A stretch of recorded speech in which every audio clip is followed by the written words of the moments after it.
ইন্নাল্লাহা ওয়া মালাইকাতাহু ইউসাল্লুনা আলান নবী ইয়া আইয়ুহাল্লাযীনা আমানু সাল্লু আলাইহি ওয়া সাল্লিমু তাসলিমা। সকলে মুহাব্বতে আমার সাথে দরুদ শরীফ পড়বেন। আল্লাহুম্মা সাল্লি আলা মুহাম্মাদিন ওয়া আলা আলি মুহাম্মাদ কামা সাল্লাইতা আলা ইব্রাহিম ওয়া আলা আলি ইব্রাহিম ইন্নাকা হামিদুম মাজিদ। আল্লাহুম্মা বারিক আলা মুহাম্মাদিন ওয়া আলা আলি মুহাম্মাদ কামা باركت على إبراهيم وعلى آل إبراهيم إنك حميد مجيد. وقال الكافرون بتر محمدا ليلة إن شانئك هو الأبتر. قال الله في القرآن بلغ العلا بكماله كشف الدجى بجماله حسنت جميع خصاله صلوا عليه وآله. হে দুনিয়ার মালিক ও হে কামলেওয়ালা, তোমার কাছে তুলেছি হাত, সহিতে পারি না জ্বালা। চারিদিকে অন্যায় মাজলুম নিরুপায়, জুলুমে পতিত শত কুরআনওয়ালা, সহিতে পারি না জ্বালা। কালিমা পড়ুন লা ইলাহা লা ইলাহা ইল্লাল্লাহ লা ইলাহা লা ইলাহা লা ইলাহা ইল্লাল্লাহ লা ইলাহা লা ইলাহা ইল্লাল্লাহ মুহাম্মাদুর রাসূলুল্লাহ সাল্লাল্লাহু আলাইহি ওয়াসাল্লাম। পাগল মন কার পিছনে তুমি ছুটছো দিবা রাতি, ওরে মন কার পিছনে তুমি ছুটছো দিবা রাতি। জেনে রেখো কেউ হবে না, জেনে রেখো কেউ হবে না কবরের সাথী। কার পিছনে তুমি ছুটছো দিবা রাতি, ওরে মন কার পিছনে তুমি ছুটছো দিবা রাতি। ভাই বন্ধু আত্মীয় স্বজন পর হইবে পিতা মাতা স্ত্রী ও সন্তান, আধার করে কেউ দিবে না, আধার করে কেউ দিবে না, আলোর বাতি কার পিছনে তুমি ছুটছো দিবা রাতি ওরে মন কার পিছনে তুমি ছুটছো দিবা রাতি বিলাসবহুল গাড়ি বাড়ি সম্পদের পাহাড় কিছুই সাথে যাইবে না রে করবি হাহাকার 3.5 হাত মাটির ঘরে 3.5 হাত মাটির ঘরে থাকবি একাই পড়ি কার পিছনে তুমি ছুটছো দিবা রাতি পাগল মন কার পিছনে তুমি ছুটছো দিবা রাতি ক্ষমতা বল বাহাদুরি রূপেরি বাহার টাকা করি গহনা সারি হইবে সারখার কিছু তো নয় সঙ্গের সাথী মাটির দেহ হইবে মাটি এই তো ভবের নীতি কার পিছনে তুমি ছুটছো দিবা রাতি পাগল মন কার পিছনে তুমি ছুটছো দিবা রাতি ওরে মন কার পিছনে তুমি ছুটছো দিবা রাতি কুড়িগ্রাম জেলার ঐতিহ্যবাহী রৌমারী উপজেলার চাকদাবাড়ি এলাকার কান্দাপাড়া মসজিদ সংলগ্ন আজকের এই তাফসিরুল কোরআন মাহফিলের উপস্থিত রয়েছেন অত্র এলাকার দিনদার পরহেজগার তাওহীদ প্রেমী আমার মুসলমান ভাই ও বাবাজিরা, পর্দার অন্তরালে আমার সম্মানিতা মা ও বোনেরা, মঞ্চে আমার ডানে বসে আছেন অত্র এলাকার উজ্জ্বল নক্ষত্র, আলেম কুলের শিরোমণি শিরে তাজ জনাব হযরত মাওলানা আব্দুল্লাহ আল কাফি দামাত বারাকাতুহুমুল আলিয়া। বামে রয়েছেন সম্মানিত ভাই পরিচালক, অত্র এলাকার সম্মানিত সুধীজন, বিশিষ্ট শিক্ষাবিদ, বিভিন্ন রাজনৈতিক দলের সম্মানিত নেতা ও কর্মী ভাইয়েরা। মাইকের সাউন্ড যতদূর পর্যন্ত মানুষের বাড়িতে পৌঁছাচ্ছে,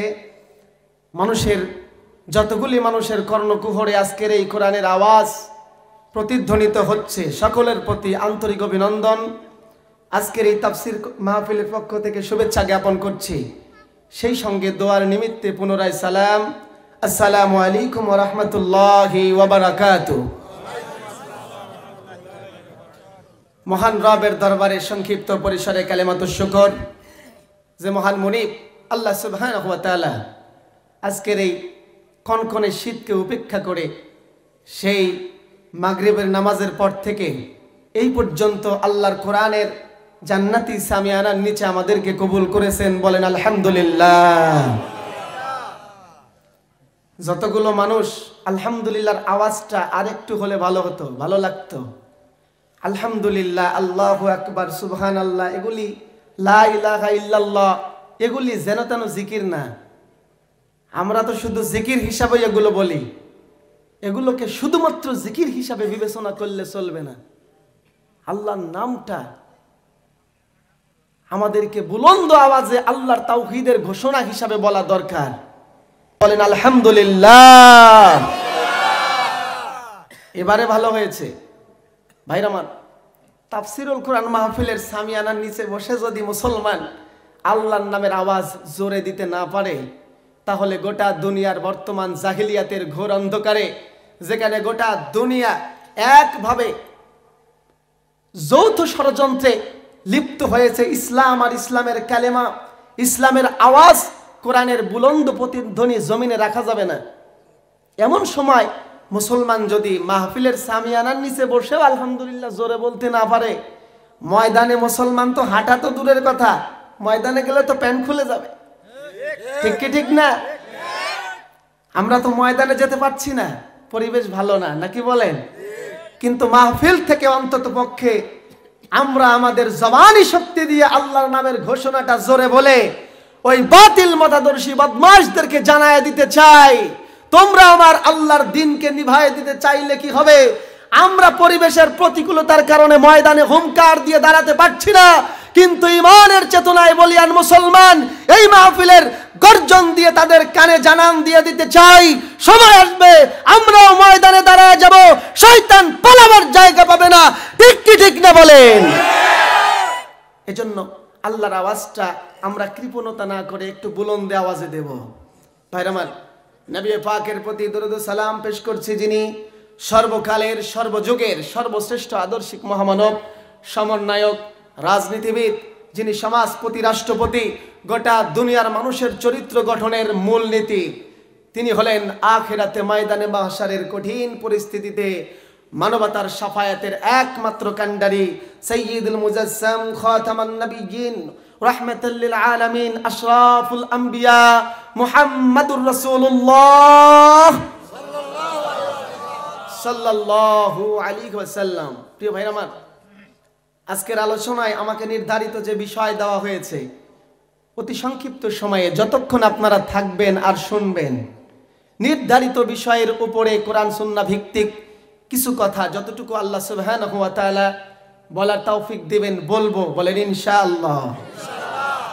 ভাইরা আমার, পবিত্র কালামে হাকিম মুকাম্মাল লিজামিউল হায়া, কমপ্লিট কোড অফ লাইফ, দাস্তুর লিহায়াতিল ইনসান, কালামে রব্বানি, আখিরি কালাম, বিশ্ব নিয়ন্তা আল্লাহ সুবহানাহু ওয়া তাআলার বারগাহ থেকে গোটা দুনিয়ার মানুষের হেদায়াত, কল্যাণ, নাজাত, জান্নাতের সুসংবাদ এবং জাহান্নাম থেকে মুক্তির এক মহা পয়গাম নিয়ে অলৌকিক ঐশী আমাদের কাছে এসেছে, যার নাম হলো কোরআনুল কারীম। ঠিক কি ঠিক না? এই কোরআনুল কারীম থেকে অত্যন্ত গুরুত্বপূর্ণ তাৎপর্যবহ একটি সূরা, সূরাতুল আলে ইমরান থেকে তেলাওয়াত করেছি। এটি পবিত্র কালামে হাকিমের 3 নম্বর সূরা ধারাবাহিকতার দিক থেকে। সূরা ফাতিহা, সূরাতুল বাকারা, এরপরেই সূরাতুল আলে ইমরান, এবং কালামে হাকিমের খুব দীর্ঘ একটি সূরা এটি। এই সূরাটির ভিতরে 200টি আয়াত আর রুকু রয়েছে 20টি। সূরাটি রাসূল করিম সাল্লাল্লাহু আলাইহি ওয়াসাল্লামের মাদানী জিন্দেগিতে নবীজির উপর অবতীর্ণ হয়েছে। আমি যে আয়াতে কারিমা তেলাওয়াত করেছি এটি হলো আলে ইমরানের 185 নম্বর আয়াত। কত নম্বর আয়াত? কোন সূরা? মনে রাখতে হবে, কারণ দেখে বুঝতেই পাচ্ছেন যে এক শিশু আসে নাই, আরেক শিশু মনছে। ঠিক কি ঠিক না? এক শিশু বক্তা আসে নাই, আমারও বয়স খুব বেশি না, ভুল ত্রুটি তো হতেই পারে, নাকি বলেন? এত বড় যোগ্য ওলামায়ে কেরামকে সাথে নিয়ে, আপনাদের মতো দিনদার নামাজি ভাইদেরকে সাথে নিয়ে কথা বলতে গেলে কণ্ঠের জড়তা, শঠতা, যোগ্যতার দুর্বলতার কারণে ভুল ত্রুটি হতেও পারে। বাড়িতে গিয়ে আলোচনা কিতাব খুলে পড়ে মিলায় নেবেন। সূরাতুল আলে ইমরান আয়াত নাম্বার 185। এই আয়াতে কারিমাটি রাসূল করিম সাল্লাল্লাহু আলাইহি সাল্লামের জিন্দেগীর উহুদের যুদ্ধের পরবর্তী সময়ে নবীজির উপরে অবতীর্ণ হয়েছে। সূরাটির নাম হলো আলে ইমরান। আলুন শব্দের অর্থ হলো পরিবার, বংশধর। ইমরান একটা ব্যক্তির নাম, যিনি হলেন হযরতে ইয়াকুব আলা নবিয়িনা আলাইহিস সালাম। হযরতে ইয়াকুব আলাইহিস সালামের আরেকটা নাম হলো ইমরান, তেনার আরেকটা নাম আছে ইসরাইল। তারই বংশধর হলো হযরতে মুসা ও ঈসা আলা নবিয়িনা আলাইহিস সালাম। ভাইরা আমার, পবিত্র কালামে হাকিমের সূরাগুলো নানান রকমের নামে আল্লাহ পাক আমাদেরকে দান করেছেন। ফাতিহা, বাকারা, ফিল, নাস, ফালাক, এরকম করে 114টি সূরার 114টি নামকরণ করা হয়েছে। তার যথার্থ কিছু কারণও রয়েছে। তাহলে এই সূরাটা সূরাতুল আলে ইমরান কেন নামকরণ করা হলো? সূরার 33 নম্বর আয়াতে আল্লাহ সুবহানাহু ওয়া তাআলা বলেন, ইন্নাল্লাহা আস্তাফা আদম ওয়া নূহা ওয়া আলা ইব্রাহিম ওয়া আলা ইমরান আলাল আলামিন। আল্লাহ বলেন, পৃথিবীতে আমি 4 জন নবীর পরিবারকে, 4 জন নবীর বংশধরকে মহা সম্মানিত করেছি, শ্রেষ্ঠত্ব দান করেছি। সেই 4 জনের 1 নম্বরে হলো হযরতে আদম, 2 নম্বরে হলো জাতির পিতা হযরতে ইব্রাহিম আলাইহিস সালাম, হযরতে নূহ আর হযরতে ইমরান আলাইহিস সালাম। বলেন সুবহানাল্লাহ। এই যে 4 জন নবীর পরিবারের নাম উল্লেখ করলেন, সর্বশেষ আলা ইমরান। এই আল ইমরান শব্দটিকে গ্রহণ করে সূরাটির নামকরণ করা হলো আলে ইমরান। প্রিয় ভাইরা আমার, যেই সূরাটি তেলাওয়াত করেছি, যে সূরার যে আয়াতটি তেলাওয়াত করেছি, আসুন আমরা আয়াতের দিকে একটু লক্ষ্য করি। আল্লাহ সুবহানাহু ওয়া তাআলা আমাদেরকে কি বলছেন। তার আগে বলে নেই, এই আয়াতের প্রথম অংশ আপনাদের সকলেরই জানা, ঠিক কি ঠিক না?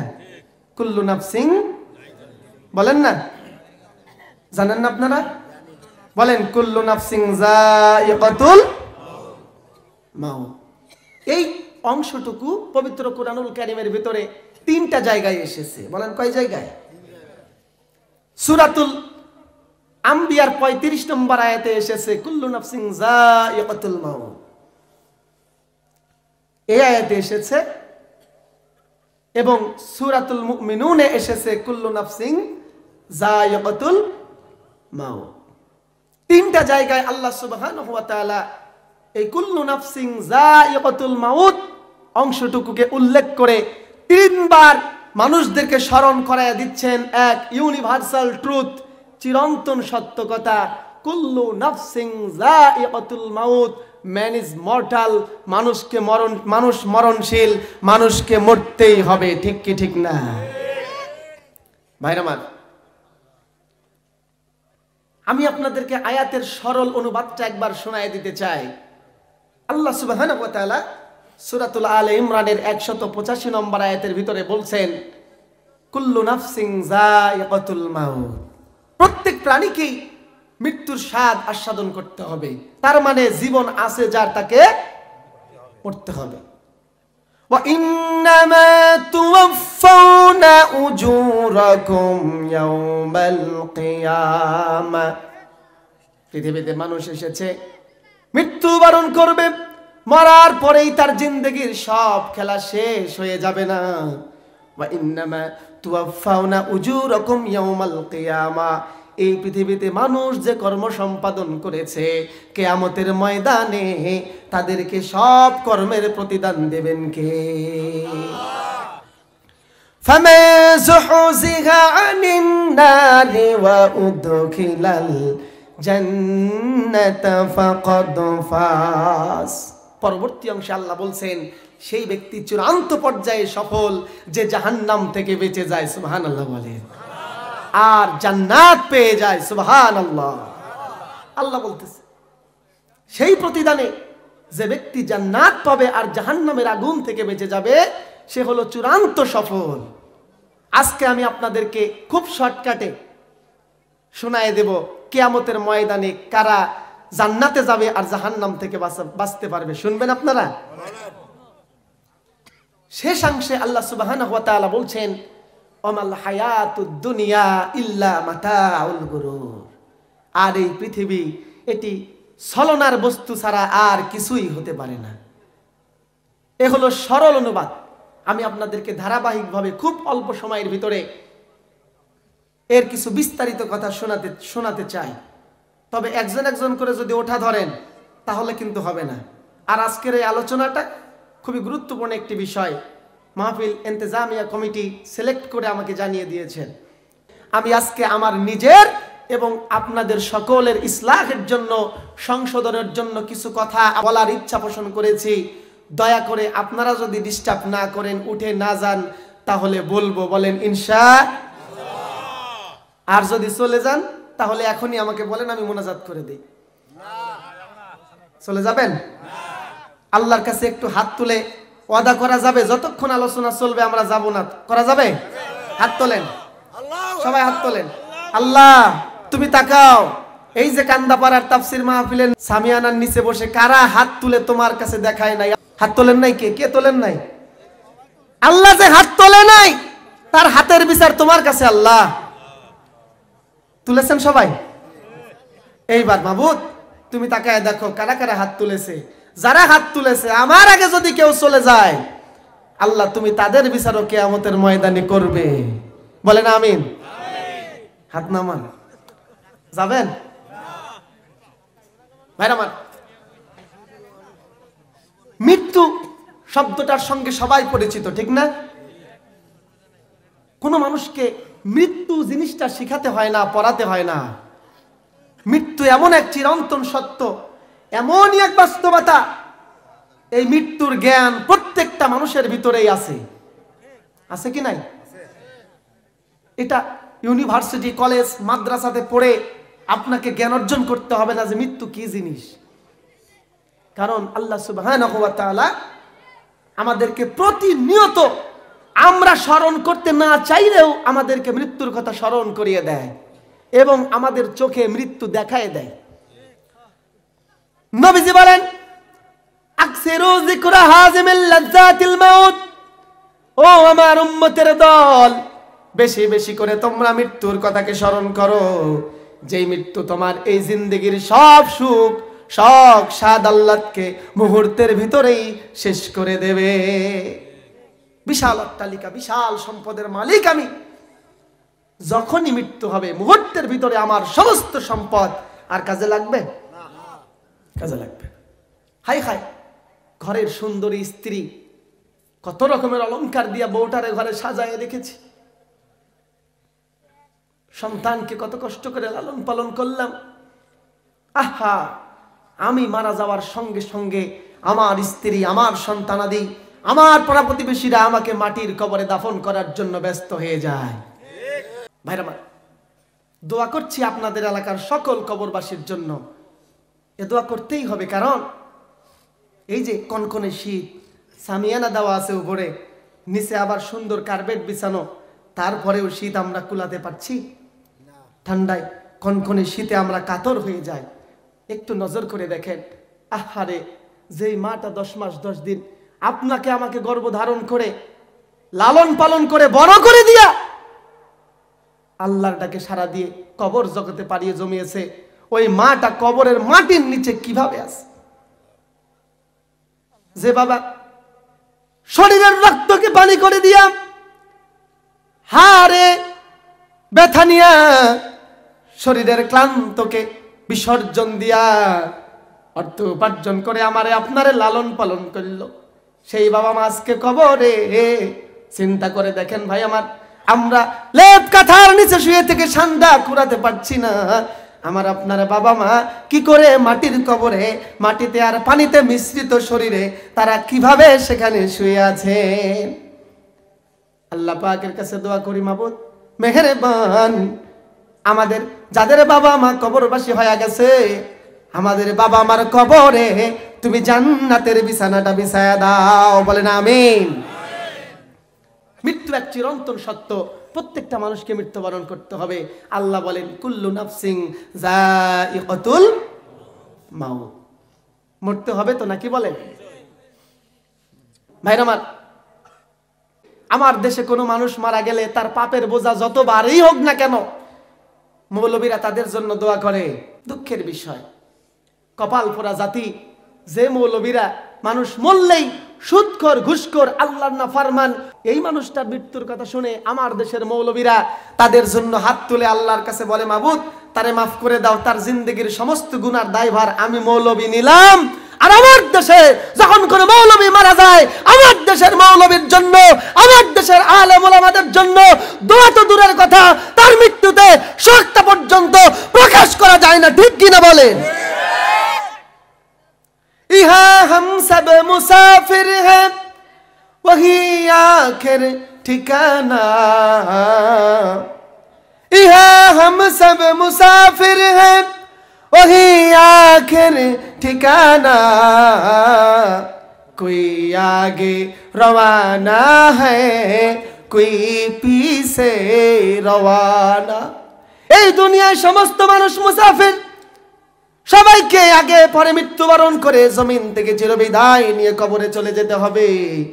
আজকে যখন আলেম ওলামারা মৃত্যুবরণ করে, তোমার জন্য যে মৌলানা সারা জীবন দোয়া করলো, সেই মৌলানার মাগফিরাতের অনুষ্ঠানে যারা বাধা সৃষ্টি করে, তোমাদেরকেও মরা লাগবে। গোটা দুনিয়ার সমস্ত মুসলমান তোমাদের জন্য দোয়া করলে করতে পারে, কিন্তু আমার আল্লাহ তোমাদেরকে মাফ করবে না। আমার দেশের কোরআনের পাখি আল্লামা সাইদি হুজুর গোটা দুনিয়া ঘুরে ঘুরে এই দেশের মুসলমানদের ভাগ্য পরিবর্তনের জন্য দোয়া করলেন। এই দেশের মুসলমানদের দুর্দশা ঘুচানোর জন্য তামাম দুনিয়া ঘুরে ঘুরে দোয়া করলেন। পাড়ায় মহল্লায় গ্রামে গঞ্জে তাফসীর মাহফিলের মঞ্চে ঘুরে ঘুরে যিনি মুসলমানদের কপালটা পরিবর্তন করবার জন্য, জাহান্নাম থেকে বাঁচায়া জান্নাতি বানায়া দেওয়ার জন্য মাগফিরাত কামনা করলেন, এই দেশের মাটিতে আল্লামা সাইদির মৃত্যু হয়েছে। তার মাগফিরাত কামনা তো দূরের কথা, তার মৃত্যুতে যারা শোক দিবস পালন করেছে, শোক প্রকাশ করেছে, তাদেরকে চাকরিচ্যুত করা হয়েছে। ইমামরা মোনাজাত করার অপরাধে তাদেরকে ইমামতি থেকে ছাঁটাই করা হয়েছে। তামাম দুনিয়ার মুসলমান সাক্ষী থাকো, আমার এ দেশের মুসলমান চুপ থাকতে পারে, কিন্তু আমার আল্লাহ কিয়ামতের ময়দানে এ জালিমদেরকে ছেড়ে দেবে না। ভাইরা আমার, তিনটি জিনিসের সমন্বয়ে জীবন। একটা হলো নফস, দুই নম্বরে হলো দেহ শরীর, আর তিন নম্বরে হলো রূহ। একটা মানুষের শরীরের ভিতরে যখন তার নফস থাকে আর শরীরটা যখন সবল থাকে, সেখানে যখন আল্লাহর পক্ষ থেকে রূহ অবতরণ করে, রূহ যখন বর্তমান থাকে, তখন এই মানুষটাকে বলা হয় জীবিত। আর একটা মানুষের শরীর থেকে শরীরটাকে অকেজ করে, নফসটাকে হত্যা করে, রূহকে যখন আল্লাহ আজরাইলের মাধ্যমে সিনায়ে নিয়ে যায়, ফিরায়ে নিয়ে যায়, উঠায় নিয়ে যায়, তখন এই মানুষটাকে বলা হয় মৃত। ভাইরা আমার, দেহ কি আমরা তো জানি না, কি বলেন? মাটিতে তৈরি ফসলাদি, ফল, এগুলির সার নির্যাস আমাদের শরীরে এসে আমাদের শরীরটাকে প্রোটিন দেয়, আমাদের শরীরে শক্তি যোগায়, এই শরীরটা বেড়ে ওঠে। আর নফস হচ্ছে আমাদের এমন এক সত্তা যেটা আল্লাহর পক্ষ থেকে আমাদেরকে দান করা হয়েছে এ দেহের ভিতরে। আর এই নফস এবং শরীরকে সঞ্জীবিত করে রাখে, জীবন্ত করে রাখে আল্লাহর একটা আদেশ, যার নাম হলো রূহ। যার নাম কি? রূহ কি? রূহের আকৃতি কি? রূহ সংক্রান্ত পূর্ণাঙ্গ তথ্য উপাত্ত মানুষের উদ্ঘাটন করার কোনো সুযোগ নাই। আল্লাহ রাব্বুল আলামিন বলেন, ইয়াসআলুনাকা আনির রূহি কুলির রূহু মিন আমরি রাব্বি ওয়া মা উতিতুম মিনাল ইলমি ইল্লা কলিলা। আল্লাহ বলেন, নবী হে, তোমাকে মানুষ রূহ সম্পর্কে জিজ্ঞাসা করে, রূহ কি, রূহ কি, রূহ কি? তুমি বলে দাও, কুলির রূহু মিন আমরি রাব্বি, রূহ হচ্ছে আল্লাহর একটা আদেশ। ওমা উতিতুম মিনাল ইলমি ইল্লা কলিলা, আল্লাহ বলছেন আমি মানুষকে সামান্য জ্ঞান দিয়েছি, সুতরাং এই জ্ঞানের দ্বারা রূহের পূর্ণাঙ্গ তত্ত্ব উপাত্ত উদ্ঘাটন করা মানুষের দ্বারা সম্ভব না। বলেন আল্লাহু আকবার।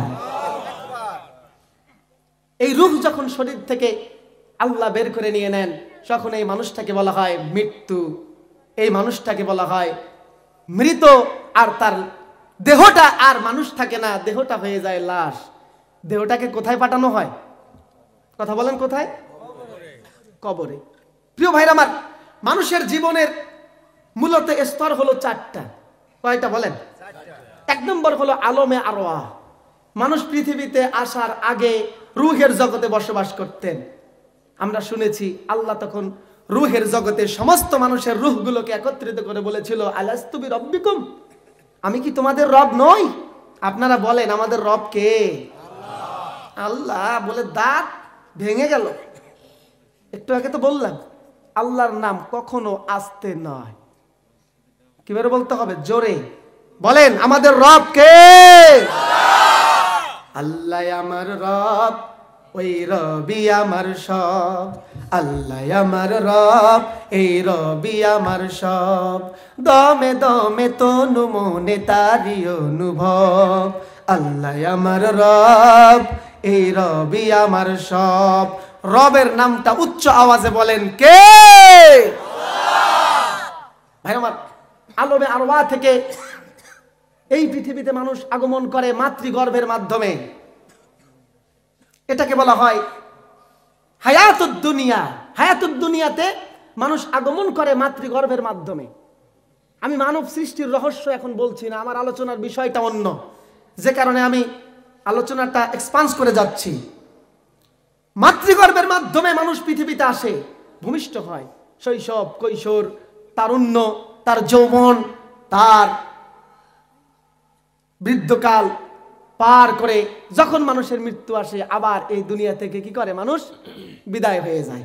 মৃত্যুটা যে কোনো বয়সে হতেই পারে। পৃথিবীতে মানুষ বাঁচলে তার শৈশব, কৈশোর, তারুণ্য, যৌবন, বৃদ্ধ বয়স এগুলি আছে। মূলত এই জীবনটাকে, গোটা জীবনটাকে বলা হয় হায়াতুদ দুনিয়া। মানুষ একটা নির্ধারিত সময় পর্যন্ত, মৃত্যুর পূর্ব পর্যন্ত এই জমিনে থাকে। এই দুনিয়াটা অনেক বড় না ছোট বলেন তো? দুনিয়াটা বড়, কিন্তু মানুষের হায়াত বড় না ছোট?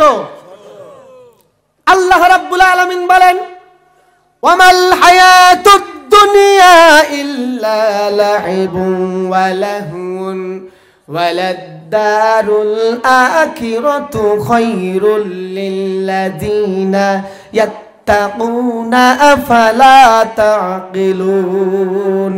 আল্লাহ বলেন, এই দুনিয়ার সময়টা, দুনিয়ার জিন্দেগিটা মানুষের জন্য খেল তামাশার বস্তু ছাড়া আর কিছুই নয়, বরং আখিরাত হলো আমার মুমিন বান্দাদের জন্য উত্তম আবাসস্থল। বলেন সুবহানাল্লাহ। দুনিয়াটা খুবই সংকীর্ণ। আল্লাহ বলছেন দুনিয়া হলো সব থেকে ছোট জায়গা। আর এরপরেই মানুষ যে জীবনে পদার্পণ করে, সেই জীবনের নাম হচ্ছে ইয়াউমুল আখিরা। আখিরাতের জীবনের ফার্স্ট স্টেজ হচ্ছে আলমে বারজাক, কবরের জীবন। আর মানুষ যখন মৃত্যুবরণ করে, মৃত্যুর পরে কোথায় যায়? বলেন না, কোথায় যায়? ভাইরা আমার, আল্লাহ পাক বললেন, ওমাল হায়াতুদ দুনিয়া ইল্লা লাইবুন ওয়া লাহউন ওয়ালাদ-দারুল আখিরাতু খায়রুল লিল্লাযিনা ইয়াত্তাকুন আফালা তাকিলুন। পৃথিবীর মানুষ, তোমাকে জমিনে আমি প্রেরণ করলাম, তোমাকে আমি জীবন দিলাম। এই জীবন নিয়ে তুমি মত্ত হয়ে থাকলে চলবে না। এই জীবনটা সামান্য একটা খেলতামাশার বস্তু ছাড়া কিছু নয়, বরং আখিরাতের প্রস্তুতি গ্রহণ করো। কারণ মুমিন বান্দাদের জন্য আখিরাতের সেই আবাসস্থল হলো উত্তম। আর আখিরাতের জিন্দেগিতে পদার্পণ করতে হবে মৃত্যুর মাধ্যমে। আমরা মরবো কি মরবো না? কথা বলেন, মরবো কি মরবো না? পৃথিবীতে যত মানুষ ইতিপূর্বে এসেছে সবাই মরেছে। ভালো কি মন্দ, খারাপ ভালো বিবেচনা করা হবে না। নেককার বদকার, ধনী গরিব, দরিদ্র অসহায়, রাজা বাদশাহ, কোনো কিছুর বিবেচনা হবে না। মানুষ পৃথিবীতে আসবে আর মৃত্যুর মাধ্যমেই পৃথিবী থেকে বিদায় গ্রহণ করবে। ঠিক কিনা ভাই? খারাপ ভালো কোনো কিছু বিবেচনা করা হবে না। আর কোনো কিছু দিয়েই মৃত্যুকে ঠকানো যাবে না। আল্লাহ রাব্বুল আলামিন নবীজিকে বলেন, নবী ঘোষণা দাও, কুল ইন্নাল মাউতাল্লাযী তাফিররুনা মিনহু ফাইন্নাহু মুলাকীকুম। নবীজি ঘোষণা দিয়ে দাও, আমার বান্দারা পৃথিবীতে মৃত্যু থেকে বাঁচবার জন্য কত রকমের কলা কৌশল গ্রহণ করলো, কত রকমের চেষ্টা প্রচেষ্টা মানুষ চালায় মৃত্যু থেকে বাঁচবার জন্য। নবীজি ঘোষণা দিয়া দাও, আমার বান্দা পৃথিবীতে বাঁচার জন্য যত জায়গায় পলায়ন করুক না কেন, মৃত্যু অবশ্যই তাদেরকে পাকড়াও করবে। বলেন আল্লাহু আকবার। মৃত্যু থেকে বাঁচার কোনো সুযোগ নাই। শুধু কি তাই, আল্লাহ বলেন ইন্নাকা মাইয়িতু ওয়া ইন্নাহুম মাইয়িতুন। নবী, তুমি জমিনে এসেছো, তুমি আমার হাবিব হতে পারো, তোমাকেও মরা লাগবে, আর তোমার উম্মত সবাই মৃত্যুবরণ করবে। চিরন্তন সত্য। ইতিপূর্বে যত নবী পৃথিবীতে এসেছে তারা কি এখন জীবিত আছে? আল্লাহর কুদরতে হযরত ঈসা আলাইহিস সালাম আসমানে আরোহণ করেছেন। তাছাড়া যত মানুষ আদম আলাইহিস সালাম থেকে নিয়ে এ পর্যন্ত পৃথিবীতে এসেছিলেন, ভালো খারাপ, ধনী দরিদ্র, রাজা বাদশাহ নির্বিশেষে সকলকেই কবর জগতে পাড়ি জমাতে হয়েছে। পৃথিবীতে তামাম দুনিয়ার শাসন কার্য একসঙ্গে পরিচালনা করেছিলেন এমন বাদশাহ ছিলেন 4 জন। কয়জন? পৃথিবীর মানুষ নির্দিষ্ট ভূখণ্ডের রাজা, নির্দিষ্ট ভূখণ্ডের শাসক হয়, রাষ্ট্রপতি, প্রধানমন্ত্রী, এমপি, মন্ত্রী। শুধুমাত্র 4 জন মানুষ যারা সারা দুনিয়ার রাজত্ব পরিচালনা করেছে, তাদের মধ্যে 2 জন হলো ইমানদার আর 2 জন কাফের। ইমানদার 2 জন হলেন হযরতে সুলাইমান আলাইহিস সালাম আর হযরতে বাদশাহ জুলকারনাইন আলাইহিস সালাম। 2 জন যারা সারা দুনিয়ায় একসঙ্গে রাজত্ব পরিচালনা করেছে। আর কাফির হলো 2 জন, একজন হলো নমরুদ আর একজন হলো বাদশাহ বখতে নসর। আচ্ছা বলেন, তারা 4 জন কি এখন পৃথিবীতে আছে? নাই। সকল নবীগণ নিষ্পাপ, মাসুম, কোনো গুনাহ নাই, আল্লাহর কোনো নাফরমানি তারা করে নাই। আহলে সুন্নাত ওয়াল জামাতের আকীদা হলো সকল নবী মাসুম, তাদের কোনো গুনাহ আছে? কিন্তু কোন নবী এখন পৃথিবীতে আছে? ইন্তেকাল করে জমিন থেকে বিদায় হয়ে চলে গেছে। আর দুনিয়ার শুরু থেকে নিয়ে আজ পর্যন্ত যত বড় বড় নাফরমান, আল্লাহদ্রোহী ফেরাউন, নমরুদ, আবু জাহেল, আবু লাহাব, উতবা, সাইবা, কারুন, হামান, এরা সর্বোচ্চ আল্লাহদ্রোহিতা করেছে, আল্লাহর নাফরমানিমূলক কর্মকাণ্ড দিয়া জমিনে চলাফেরা করেছে। আর মুসলমানদের উপরে নির্যাতন নিষ্পেষণ চালিয়ে আল্লাহর দ্বীনকে জমিন থেকে নিভিয়ে দেওয়ার ষড়যন্ত্রে লিপ্ত ছিল। আজকে বলেন তো, তাদের কেউ কি জমিনে আছে? পৃথিবীতে কেউ স্থায়ী হয় না, হোক না সে ফেরাউন কিবা নমরুদ, কেউ ভবে চিরকাল রয় না। চলে যায় সব, ছেড়ে যেতে হয়, মৃত্যু মানে না কোনো পরিচয়। সব রাজা মহারাজা আর কত বীর, কাউকে সে অবকাশ দেয় না। ঠিক কিনা বলে? ভালো মন্দ, ধনী দরিদ্র, রাজা বাদশাহ, গোলাম, মালি, মুনিব, সকলকে জমিন থেকে চিরবিদায় নিয়ে কবরবাসী হয়ে চলে যেতে হবে। কারো ক্ষমতা, কারো সম্পদ, কারো জনপ্রিয়তা, কারো দাপট এই পৃথিবীতে কোনো মানুষকে টিকায় রাখতে পারে নাই, আজও পারবে না। কিয়ামত পর্যন্ত কোনো মানুষ ইচ্ছা করলেই নির্ধারিত সময়ের বাইরে 1 মুহূর্ত পরিমাণ সময় এই জমিনে টিকে থাকতে পারবে না। ঠিক কিনা বলেন? আইনামা তাকুনু ইউদরিকুমুল মাউতু ওয়ালাউ কুনতুম ফি বুরুজিন মুশাইয়াদা। মরণ থেকে যত দূরে পালাও, মরণ তোমায় লইবে ঘিরি। যদিও পালাও আকাশ পানে, ধরবে তোমায় লাগায়া সিঁড়ি। কথা বলেন ঠিক কিনা? আবুদ বলছেন, বান্দারে যত শক্ত মজবুত দুর্গের ভিতরে তুমি অবস্থান করো না কেন, যখন মৃত্যুর সময় আসবে, মৃত্যু মৃত্যুর ডাক আসবে, মুহূর্তের ভিতরেই তোমার দুর্ভেদ্য প্রাচীরকে ছেদ করে আজরাইল তোমার কাছে দাঁড়ায় যাবে আর তোমার শরীর থেকে রূহটাকে সিনায় নিয়ে যাবে। মুহূর্তের ভিতরে আব্দুল করিম, আব্দুর রহিম আর তোদের নাম থাকবে না, মানুষ তুই লাশ হয়ে যাবি। ঠিক কি ঠিক না? কত সম্পদশালী মারা গেল। এরশাদ শিকদার ছিল বাংলাদেশের টপ টেরর, নাকি বলেন? অসংখ্য মানুষকে হত্যা করবার পরেও তার এই দাপট দিয়ে সে জমিনে বেঁচে থাকতে পারলো না। পেরেছেন? কথা বলতে হবে তো, আপনারা কথা বলেন না কেন? আমার দেশের স্বাধীনতার স্থপতি বঙ্গবন্ধু শেখ মুজিবুর রহমান, জনপ্রিয়তা আকাশচুম্বী। এদেশের মানুষ তার ৭ই মার্চের ভাষণে উদ্বুদ্ধ হয়ে আবাল বৃদ্ধ বনিতা, দল মত ধর্ম বর্ণ নির্বিশেষে যার যা আছে তাই নিয়ে ময়দানে নেমে পড়ল, জীবন বাজি রেখে এদেশকে স্বাধীন করলো। ঠিক কিনা? যেটা ঠিক সেটা ঠিক বলেন, ঠিক কিনা বলেন? এই মানুষটাকে আমরা বাঁচায় রাখতে পেরেছি? হায়াত শেষ, যে কোনো উসিলায় জমিন থেকে বিদায়। আমার দেশের সফল রাষ্ট্রনায়ক প্রেসিডেন্ট জিয়াউর রহমান, তিনি বেঁচে আছেন? জাতির চাচা হুসাইন মোহাম্মদের সাথ, তিনিও আজকে আর পৃথিবীতে মারা গেছে।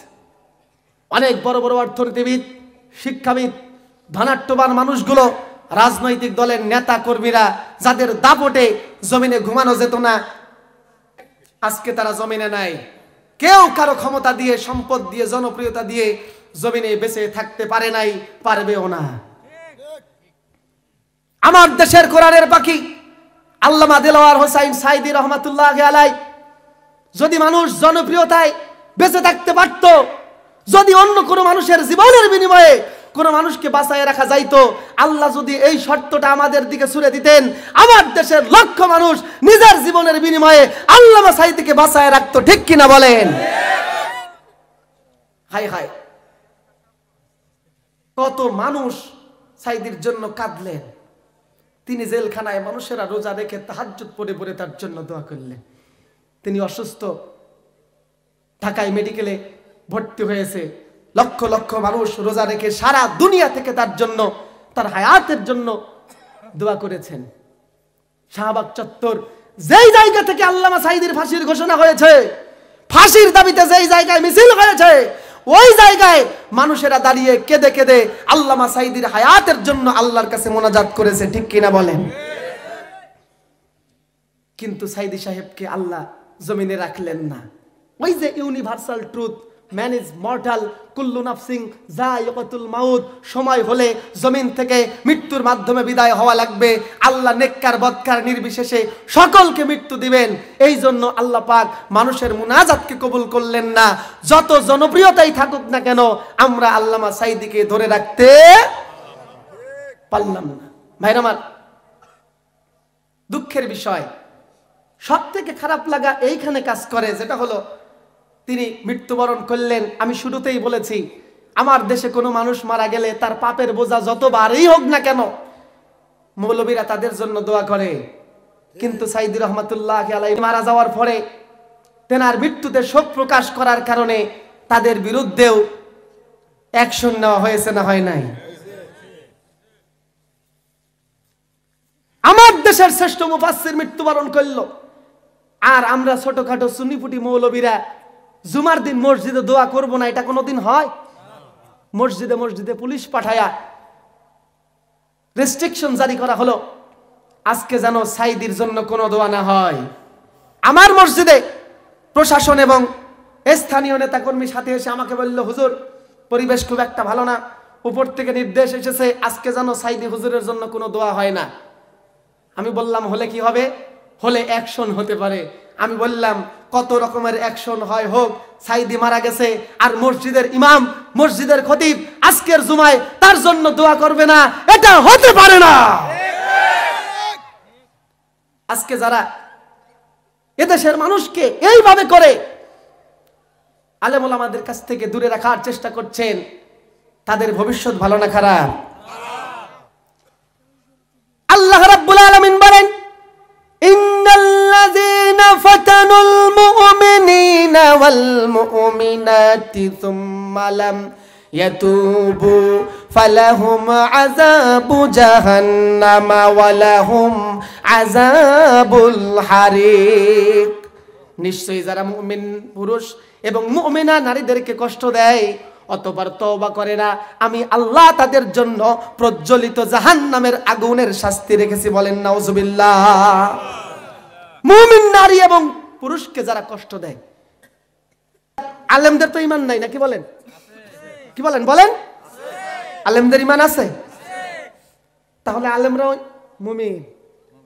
আলেমদেরকে যারা প্রতিনিয়ত কথার মাধ্যমে জুলুম, নির্যাতন, নিষ্পেষণ আর হত্যা, ক্রসফায়ারের মাধ্যমে কষ্ট দিল, আলেমরা যদি ইমানদার হয়, আল্লাহর কথা যদি সত্য হয়, সূরাতুল বুরুজের এই আয়াত যদি সত্য হয়, তাদের বিচার জাহান্নামের ভিতরে হবে কি হবে না? ভাইরা আমার, আমি বলছিলাম আকাশ চুম্বী জনপ্রিয়তা থাকলেও এই জনপ্রিয়তা দিয়ে পৃথিবীতে টিকে থাকা যাবে না। অর্থ সম্পদের বিশাল অট্টালিকা দিয়া এই পৃথিবীতে টিকে থাকা যাবে না। আজরাইল কোনোদিন ঘুষ গ্রহণ করবে না জনপ্রিয়তা দেখে। আপনার প্রশাসনের বাহিনী দেখে ভয় পেয়ে আজরাইল পলায়ন করবে না। সুতরাং প্রত্যেক মানুষকেই মৃত্যুর স্বাদ গ্রহণ করতে হবে কি হবে না? কখন মরবেন, কোন সময়? ওয়ামা তাদরি নাফসুম বিআইয়ি আরদিন তামুত। আল্লাহ উত্তর দিচ্ছেন, মানুষ কখন, কোন জায়গায়, কোন অবস্থায় মারা যাবে কেউ জানে না। আমরা জানি? আবার মানুষ ইচ্ছা করলেও বলতে পারবে না। ওমা কানা লিনাফসিন আন তামুতা ইল্লা বিইذনিল্লাহি কিতাবাম মুআজ্জালা। আল্লাহ বলেন, কোন মানুষ ইচ্ছা করলে মৃত্যুবরণ করতে পারবে না। কোন মানুষের ইচ্ছায় কারো মৃত্যু আগে হবে না, আবার কোন মানুষের ইচ্ছায় কারো মৃত্যু পরে হবে না। মৃত্যুর জন্য আমি আল্লাহ একটা সময় নির্ধারণ করে দিয়েছি। বলেন আল্লাহু আকবার। এর প্রমাণ তো আমাদের চোখের সামনে। নৃত্যশিল্পী কি জানো নাম? Michael Jackson. হ্যাঁ, সারা দুনিয়া কাঁপালো নাচ করে করে। নিয়ত করলো আমি মরবো না, বাঁচার জন্য কোটি কোটি টাকা খরচ করে। আমি সোশ্যাল মিডিয়াতে দেখলাম তার ট্রিটমেন্ট করবার জন্য ডাক্তার রেখেছিল 12 জন। কয়জন? বাঁচার চেষ্টা করে বাঁচতে পারল না। ভাইরা আমার, অর্থ সম্পদ দিয়া যে কোনো বিনিময়ে কেউ যদি নিয়ত করে আমি কিছুদিন পরে মরবো, সুযোগ আছে? আবার আগে মরারও সুযোগ নাই। কথাটা বলেছেন কে? আমরা শুধু বাস্তবতার সাথে মিলিয়ে দেখি। আমার দেশের যুবক যুবতীরা বেশিরভাগ এরাই করে, তো তাই বলছি। অনেক সময় প্রেমে চাকা খাওয়ার পরে এ জীবন আর থুবো না, হয় না? হয় না? গায়ের ওন্না, গরুর রশি, মায়ের শাড়ি, ঠিক না? এটার নাম কি? ভাইরাস। কিছুক্ষণ পরে মা দূর থেকে দেখলো কাকা কাকা শব্দ উঠেছে। কি হয়েছে? কি? ঘরের দরজা ভেঙে বাবা ঘরে ঢুকে পা ধরে উঁচু করে বাঁচাই দিল, আমি তোকে মরতে দিব না। ইচ্ছা করলেও মানুষ মরতে পারবে? সকল মানুষের মৃত্যুর পরে আল্লাহ বলেন নবী ওয়ারাইহিম বারযাখুন ইলা ইয়াউমি ইউবাসুন। মানুষ মরার পরে বারযাখে চলে যাবে আর সেখানে কিয়ামত পর্যন্ত থাকবে। কিন্তু প্রশ্ন হলো, আমরা সকলেই মারা যাই, মারা যাওয়ার পরে কিছু মানুষকে কবরে দাফন করা হয়, আর হিন্দুদের এক শ্রেণী তাদেরকে পুরায়ে ছাই করে দেয়, খ্রিস্টানরাও এক শ্রেণীকে পুরায়ে ছাই করে দেয়, আবার কেউ সমুদ্রে ভাসায় দেয়, আবার কিছু কিছু মানুষ রাস্তায় মারা যাওয়ার পরে লাশটাও খুঁজে পাওয়া যায় না, যেখানে সেখানে লাশ হারিয়ে যায়, শেয়াল কুকুরে খেয়ে নেয়। তাহলে তারা কি কবরে গেল? এইটা আমাদের প্রশ্ন। কিন্তু কবর বলতে, বারজাক বলতে শুধুমাত্র মাটি দিয়ে ঢাকাকে বোঝায় না। ভাইরা আমার, বারজাক হলো মৃত্যুর পরে আপনার রূহটাকে এই জমিন থেকে, আপনার অস্তিত্বটাকে এই জমিন থেকে আল্লাহ আড়াল করে দেন। এর নাম হলো বারজাক। আড়াল করে দেওয়া, সেটা হতে পারে ছাই করে দেওয়ার মাধ্যমে, জীবজন্তুর আহার করে দেওয়ার মাধ্যমে, হতে পারে আগুনে পুড়িয়ে ছারখার করে দেওয়ার মাধ্যমে, আবার মাটিতে দাফনের মাধ্যমে। তবে মৃত্যুর পরে আপনার রূহ আপনার থেকে আড়াল হয়ে যাবে, সেটা যেই মাধ্যমেই হোক না কেন, এর নাম হলো বারজাক। আর এই বারজাকের স্তর রয়েছে, ইল্লিয়িন আর সিজ্জিন। প্রিয় ভাইরা আমার, বিস্তারিত কথা বলার সুযোগ আমার হবে না। মানুষ যখন মৃত্যুবরণ করে, তার লাশ মাটিতে ঢেকে দেওয়া হোক আর পানিতে ভাসায় দেওয়া হোক আর পুড়ে সরকার করে দেওয়া হোক না কেন, যখনই তার লাশটা আড়াল করা হয়, সঙ্গে সঙ্গে বারজাকে তাকে উপস্থিত করে আল্লাহ রাব্বুল আলামিন ফেরেশতা পাঠায় দিয়া তার কবরের সওয়াল জবাবের ব্যবস্থা করে কি করে না? আপনারা সবাই জানেন মৃত্যুর পরে কবরের সওয়াল জবাব কয়টা? কথা বলেন কয়টা? এর থেকে সুযোগ আর আছে? যদি অ্যানসার করতে না পারেন, পরীক্ষার সেন্টারে শুধুমাত্র প্রশ্নপত্র দেবে আর কাগজ দেবে, অ্যানসার কেউ বলবে? আর হুজুররা দেখেন কত দয়াময়। আমি বললাম কয়টা, আবার আঙ্গুল তুললাম 3টা। আপনি দেখে বলেন, বলেন কবরের সওয়াল জবাব হবে কয়টা? মরার পরে আত্মীয় স্বজনেরা সঙ্গে সঙ্গে আপনাকে কবরে শায়িত করে চলে আসবে। আল্লাহ পাক ফেরেশতা পাঠায় দিয়া 3টা জিনিসের যাচাই বাছাই করবেন। 3টা প্রশ্নের উত্তর আমার আপনার কাছ থেকে যাচাই করে নেবেন। 1 নম্বরে বলা হবে মান রব্বুকা। কি বলা হবে? তোমার রব কে? আমাদের রব কে? এই জমিনে আপনি যদি রবকে রব হিসাবে না মানেন, তাহলে কবরে আল্লাহর ফেরেশতার প্রশ্নের উত্তর দেওয়া যাবে কি যাবে না? যাবে। আমাদের রব কে? এখন আসেন, আল্লাহকে আপনি রব মানছেন, কোন অর্থে মানছেন? রব শব্দের 3 রকমের অর্থ হতে পারে। কয় রকম? রবের পরিচয় শুনে নিন। আমি বলছি, আপনি বলছেন আমার রব আল্লাহ, কিন্তু রব কি? রব কে? হু ইজ রব? রব শব্দের 3টি অর্থ, 3 ধরনের অর্থ আল্লাহ পাক কোরআনে হাকিমে দিয়েছেন। একটা হলো রব শব্দের অর্থ হলো সৃষ্টিকর্তা, প্রভু, মালিক, এই অর্থে রব। আর রব শব্দের 2 নম্বর অর্থ হলো রিজিক দাতা, লালন পালনকারী, প্রতিপালক। বলেন আমাদের সৃষ্টিকর্তা কে? আল্লাহ। এই প্রতিটা কথার পিছনে কোরআন এবং হাদিসের অসংখ্য দলিল আমার কাছে রয়েছে, কিন্তু আমি দীর্ঘ রাত ধরে কথা বলে আপনাদেরকে কষ্ট দিব না, তাই সংক্ষেপে বলছি। মন খারাপ? রব শব্দের প্রথম অর্থ হলো সৃষ্টিকর্তা, প্রভু, মালিক। এ কথা অবিশ্বাস করবার কোনো সুযোগ নাই, অস্বীকার করবার কোনো সুযোগ নাই। এ গোটা দুনিয়ার আসমান জমিন, আসমানে জমিনে, আসমানের উপরে, তার উপরে জমিনে, জমিনের নিচে, কুল কায়নাতে যা কিছু আছে সব কিছুর সৃষ্টিকর্তা বলেন কে? আল্লাহ। 2 নম্বর অর্থ হলো রব শব্দের অর্থ হলো লালন পালনকারী, প্রতিপালক। আমা মিন দাব্বাতিন ফিল আরদি ইল্লা আলাল্লাহি রিজকুহা। গোটা দুনিয়ায় যত মাখলুকাত রয়েছে, সমস্ত সৃষ্টির রিজিকের ব্যবস্থা জোরে বলেন কে করেন? সুতরাং এটাও কেউ অস্বীকার করে না যে আল্লাহ আমার রিজিকের মালিক, আল্লাহ আমার হায়াতের মালিক, আল্লাহ আমার মৌতের মালিক, আল্লাহ আমার সুস্থতা, অসুস্থতা, সুখে থাকা, দুঃখে থাকা, ভালো থাকা, মন্দ থাকার মালিক কে? আল্লাহ।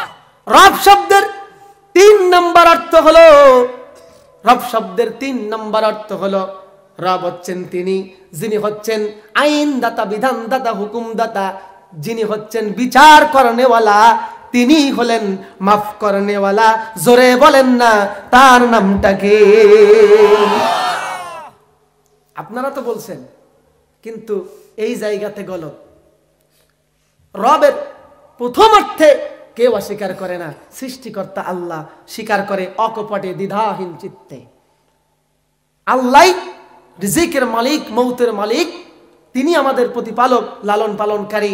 সবাই দ্বিধাহীন চিত্তে অকপটে স্বীকার করেছে, করছে। কিন্তু আল্লাহ আইনদাতা, বিধানদাতা। এ জমিনে ইনিল হুকমু ইল্লা লিল্লাহ আলা লাহুল খালকু ওয়াল আমর। যার সৃষ্টি তার গোলামি তার দাসত্ব করতে হবে। এ জমিনের সৃষ্টিকর্তা রব প্রতিপালনকারী আল্লাহ, আল্লাহর আইনে জমিন চলবে, আল্লাহর আইনে পরিবার চলবে, সমাজ চলবে, রাষ্ট্র চলবে, গোটা দুনিয়ার কুল কায়নাত আল্লাহর আইন অনুযায়ী চলবে, এর ব্যত্যয় করা যাবে না। এই ব্যাপারে মানুষেরা আপোষ করতে পারে না, ঠিক কিনা বলেন? আল্লাহকে আল্লাহ হিসাবে, প্রতিপালনকারী হিসাবে, সৃষ্টিকর্তা হিসাবে আমরা মানি, কিন্তু বিচারকর্তা, আইনদাতা, হুকুমদাতা হিসাবে মানতে চাই না। অথচ যে জমিন সৃষ্টি করেছেন আল্লাহ, রুলস আইন চলার কথা কার? আজকের ইঞ্জিনিয়ার ভাইরা একটা মোটরসাইকেল বানাইলো, বানানোর পরে রেস্ট্রিকশন জারি করলো, মোটরসাইকেল চালানোর সময়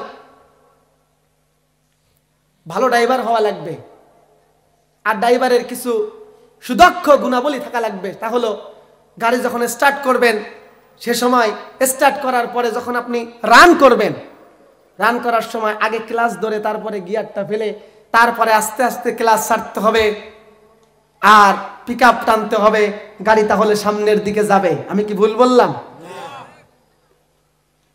হাইড্রোলিক ব্রেকওয়ালা মোটরসাইকেল, ডাবল ডিস্ক, পালসার নাকি বলেন, জিক্সার, নানা রকমের R15 গাড়িগুলো বানাবার পরে ইঞ্জিনিয়ার সাহেব একটা রেস্ট্রিকশন দিয়ে দিল, ব্রেক ধরার সময় সাবধান।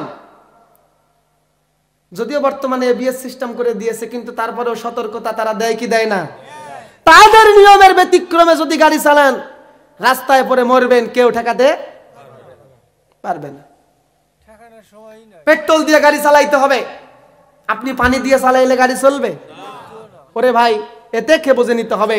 আমার দেশের, আমার দুনিয়ার মানুষের একটা মোটরসাইকেল বানাইলো, একটা মোবাইল বানাইলো, কারেন্টের চার্জ দিয়ে মোবাইল চালাইতে হবে। আমি মোবাইলের পাশায় পানি ঢেলে দিলে মোবাইলটা চলবে না, তেল ঢেলে দিলেও চলবে না। দুনিয়ার ইঞ্জিনিয়ার এই সামান্য মোটরসাইকেল আর মোবাইল বানাবার পরে দিক নির্দেশনা দিল, তার দিক নির্দেশনার বাইরে চলার সুযোগ নাই।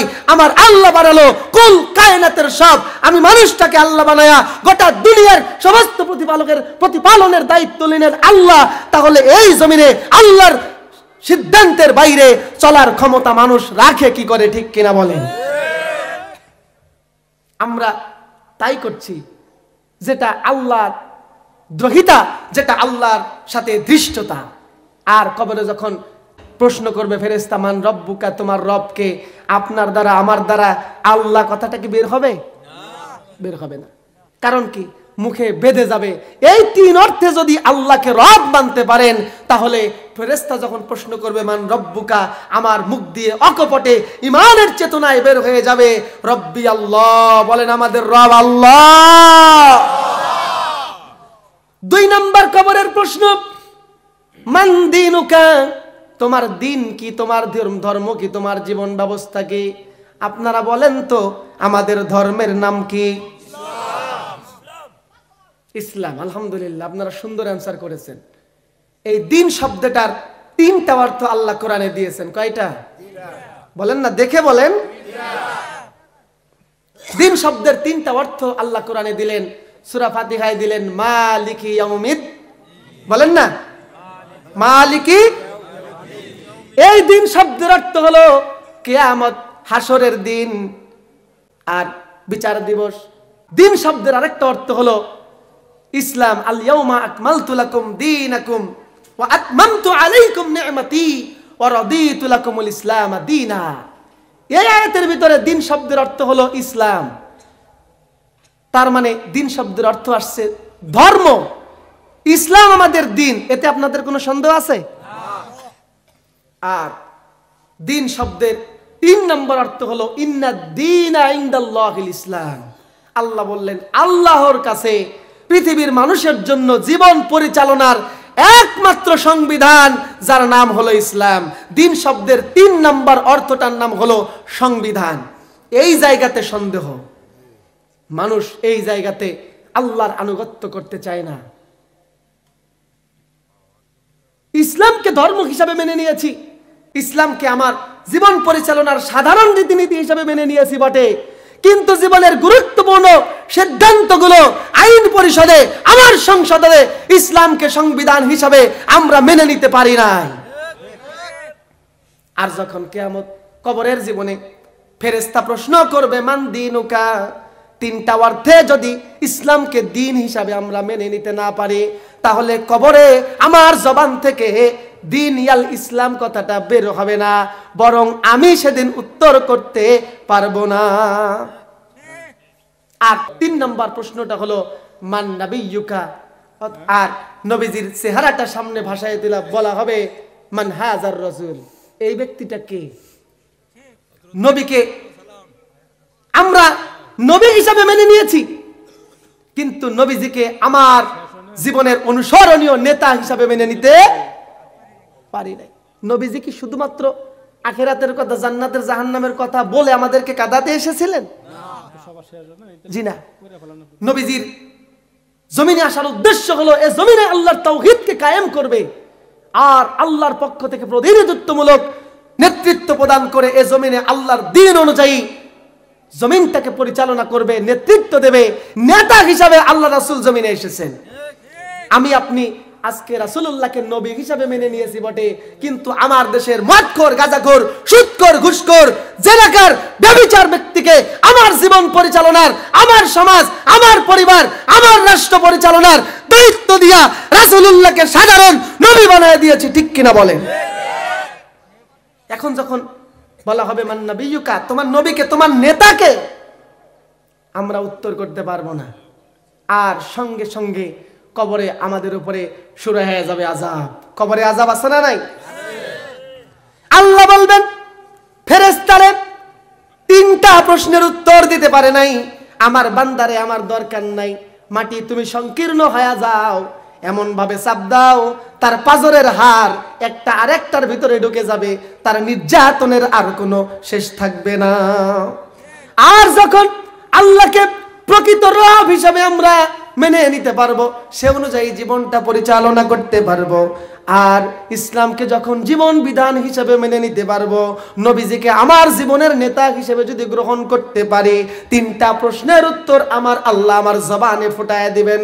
আমার আল্লাহ বলবেন ফেরেশতারে, আমার বান্দাকে তুমি আমার জান্নাতের সমস্ত নেয়ামতের সঙ্গে কানেকশন করে দাও, জান্নাতের বিছানা কবরে বিছায়া দাও, আর ইল্লিয়িনে তার রূহটাকে পাঠায়া দিয়া আমার বান্দাকে জান্নাতের সঙ্গে সংযোগে স্থাপন করে দাও। বলেন সুবহানাল্লাহ। আর এই কবরে থাকতে হবে ইলা ইয়াউমি ইউবাসুন, কিয়ামত পর্যন্ত, পুনরুত্থান দিবস পর্যন্ত। ভাইরা আমার, এর সময় কতটুকু হিসাব নাই, হিসাব আছে? কিয়ামত হবে, কিয়ামত হবার পরে এ জমিন সমুদ্রের ফেনায় পরিণত হয়ে যাবে। তারপরে ইসরাফিলের 3 নম্বর ফুৎকারের মাধ্যমে আবার এ জমিন থেকে সমস্ত মানুষ উদ্ভিদের মতো আবার জেগে উঠবে আর ময়দানে মাহশারে শামিল হয়ে যাবে। যতক্ষণ পর্যন্ত কিয়ামত হবে না, ততদিন পর্যন্ত মানুষ এই আলমে বারজাখেই অবস্থান করবে। নেককারগণ ইল্লিয়িনে শান্তি লাভ করবে, আর বদকার আল্লাহর নাফরমানরা সিজ্জিনে শাস্তি ভোগ করবে, কি করবে না? কিয়ামত কখন হবে কেউ বলতে পারবেন? আল্লাহ রাব্বুল আলামিন বলেন ইয়াসআলুনাকা আনিস সাআতি আইয়ানা মুরসাহা। হে নবী, আপনাকে মানুষেরা প্রশ্ন করে কিয়ামত কখন হবে, আপনি উত্তর দিয়া দেন কুল ইন্নামা ইলমুহা ইনদা রাব্বি। হে নবী, তুমি মানুষদেরকে জানায়া দাও কিয়ামত কখন হবে এই বিষয়ে আমি জানি না, পৃথিবীর মানুষও জানে না, একমাত্র আল্লাহ জানে কিয়ামত কখন হবে। আল্লাহ বলছেন নবী ঘোষণা দাও কুল ইন্নামা ইলমুহা ইনদা রাব্বি, কিয়ামত কখন হবে তোমাদের প্রশ্নের উত্তর আমি করতে পারছি না, কারণ আমার আল্লাহ ছাড়া কিয়ামত কখন হবে কেউ জানে লা ইউজাল্লিহা লিওয়াক্তিহা ইল্লাহু। যখন নির্ধারিত সময় হবে তখন কিয়ামত প্রকাশ হয়ে যাবে, কিন্তু সময়ের পূর্বে কিয়ামত কখন হবে এটা কেউ জানতে পারবে না। কিন্তু কিয়ামত হবে কি হবে না? ভাইরা আমার, কিয়ামত হওয়ার পূর্বে পৃথিবীর সকল মানুষ মরে যাবে, সকল সৃষ্টি মরে যাবে, আমার আল্লাহ বলেন কুল্লু মান আলাইহা ফানিউ ওয়া ইয়াবকা ওয়াজহু রাব্বিকা যুল জালালি ওয়াল ইকরাম। পৃথিবীর সবকিছু ধ্বংস হয়ে যাবে, একমাত্র আমি আল্লাহ ছাড়া পৃথিবীর আর কোনো কিছুর অস্তিত্ব থাকবে না। বলেন আল্লাহু আকবার। ये जहां फनी है इसमें कोई लाफानी नहीं, ये जहां फनी है इसमें कोई लाफानी नहीं, ये ना समझो दुनिया में हम सबको फानी नहीं। ধ্বংসশীলের গোটা দুনিয়া ধ্বংস হয়ে যাবে, দুনিয়ার কোনো কিছুর অস্তিত্ব আর যখন থাকবে না, সুতরাং মানুষের এটা ভাবার কোনো সুযোগ নাই যে আমি এই দুনিয়ায় কিয়ামত পর্যন্ত টিকে থাকবো। ঠিক কিনা বলেন? সব ধ্বংস হয়ে যাবে। কুল্লু মান আলাইহা ফান ওয়া ইয়াবকা ওয়াজহু রাব্বিকা যুল জালালি ওয়াল ইকরাম। সব মানুষ যখন মৃত্যুবরণ করবে, সব সৃষ্টি যখন মৃত্যুবরণ করবে, আল্লাহ বলবে আজরাইল রে এখন সব ফেরেশতাদেরকে খতম করে দাও, ফেরেশতারা শেষ করে দাও, জিব্রাইলকে, ইসরাফিলকে, মিকাইলকে শেষ। আল্লাহ বলবে আজরাইল এখন আর কে আছে? আজরাইল বলবে আল্লাহ তুমি আর আমি ছাড়া কেউ নাই। আল্লাহ বলবে আজরাইল তোর নিজের জান তুমি কবজ করে নাও। বলেন আল্লাহু আকবার। এইভাবে করে পৃথিবীর সব কিছু শেষ হয়ে যাবে। কুল্লু শাইইন হালিকুন ইল্লা ওয়াজহাহু, আমার আল্লাহ ছাড়া আর কোনো কিছু পৃথিবীতে টিকে থাকবে না। সমুদ্রের ফেনায় পরিণত হয়ে যাবে গোটা দুনিয়া। আমার আল্লাহ রব্বুল আলামিন আবার মানুষকে জীবিত করে ময়দানে মাহশারে উপস্থিত করে দেবেন। মিনহা খালাকনাকুম ওয়া ফিহা নুঈদুকুম ওয়া মিনহা নুখরিজুকুম তারাতান উখরা।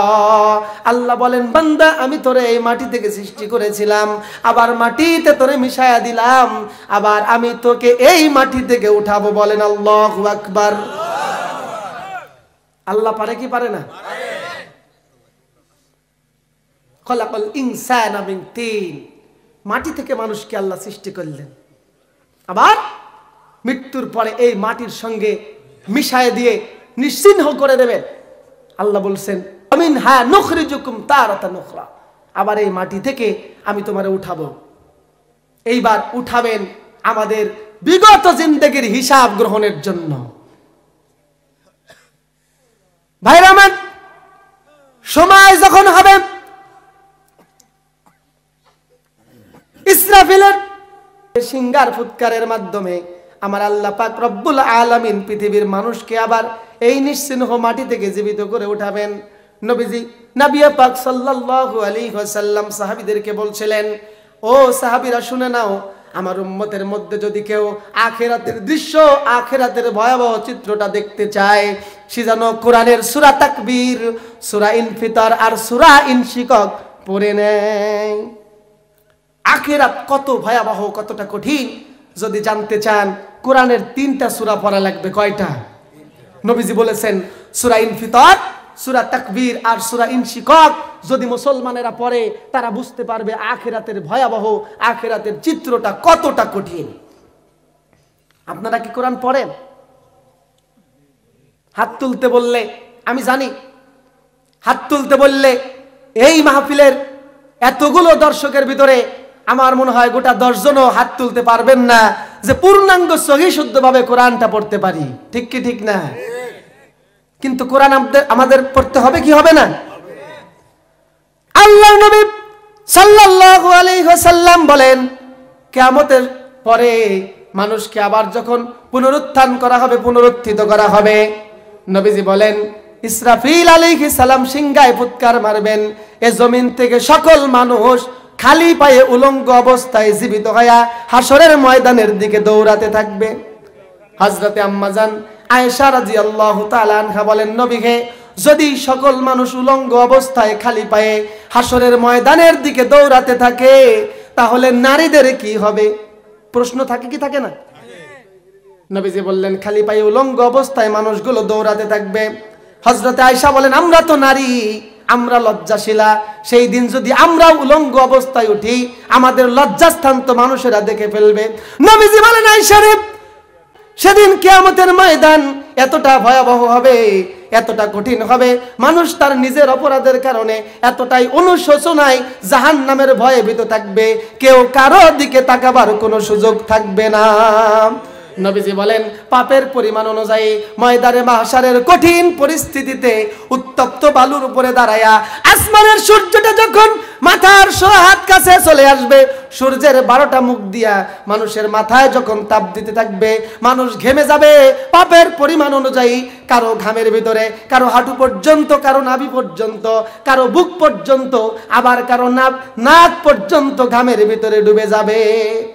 হাই হতাশ করতে করতে দুঃখে কষ্টে যন্ত্রণায় মানুষের জিহ্বাটা ঝুলে যাবে, কারো জিহ্বা বুক পর্যন্ত, কারো জিহ্বা নাভি পর্যন্ত, আবার কারো জিহ্বা মাটি পর্যন্ত ঝুলে যাবে।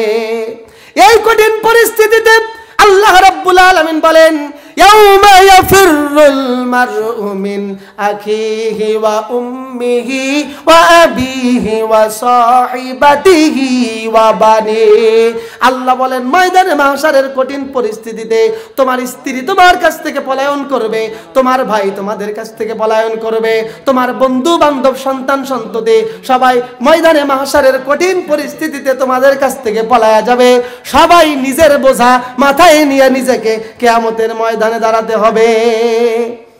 আর শুরু হবে হিসাবের কার্যক্রম। ভাইরা আমার, হিসাব যখন হবে ময়দানে মাহশারে নেককার বদকার সকলের আমলকে যাচাই বাছাই করা হবে। আর আমলের দিক দিয়ে, নেক আমলের দিক দিয়ে যার আমল নামা ভারী হবে, বলেন তো তার জায়গা কোথায়? বলেন না কোথায়? আর বদ আমলের দিক দিয়া যার আমল নামা ভারী হয়ে যাবে তার জায়গা কোথায়? আল্লাহ পাক বললেন ওয়া ইন্নামা তুওয়াফাউনা উজুরাকুম ইয়াউমাল কিয়ামা, কিয়ামতের এই হিসাব নিকাশের পরে আমি আল্লাহ রাব্বুল আলামিন তোমাদেরকে প্রকৃত প্রতিদান দান করব। এর শেষের দিকে আল্লাহ রাব্বুল আলামিন বলেন ফামান যুহজিহা আনিন নারি ওয়া উদখিলাল জান্নাতা ফাকাদ ফাজ। আর কিয়ামতের ময়দানে হিসাব নিকাশের পরে সেই ব্যক্তি চূড়ান্ত সফল হবে যার জন্য জান্নাত বরাদ্দ হবে, বলেন সুবহানাল্লাহ। আর সেই ব্যক্তি চূড়ান্ত সফল হবে যাকে জাহান্নাম থেকে মুক্তি দেওয়া হবে, বলেন সুবহানাল্লাহ। বলেন তো আমরা জান্নাতে যেতে চাই নাকি জাহান্নামে? কথা বলেন, আমরা সবাই কোথায় যেতে চাই? আল্লাহ বলেন ইন্নাল আবরারা লাফি নাঈম, জান্নাতে যেতে চাইলে নেক কাজ করো। কি কাজ করো? সৎ কাজ করো, আল্লাহর নাফরমানিমূলক কাজ করো না, তাহলে জান্নাতে যাওয়া। ওয়া ইন্নাল ফুজ্জারা লাফি জাহিম, আর যদি বদ কাজ করো, আল্লাহর নাফরমানিমূলক কর্মকাণ্ড দিয়া জীবনটা পরিচালনা করো, তাহলে তোমার জায়গা হবে জাহান্নাম। আচ্ছা বলেন আমরা সবাই কোথায় যেতে চাই? আল্লাহ আমাদেরকে জান্নাতে কবুল করুন, বলেন আমিন।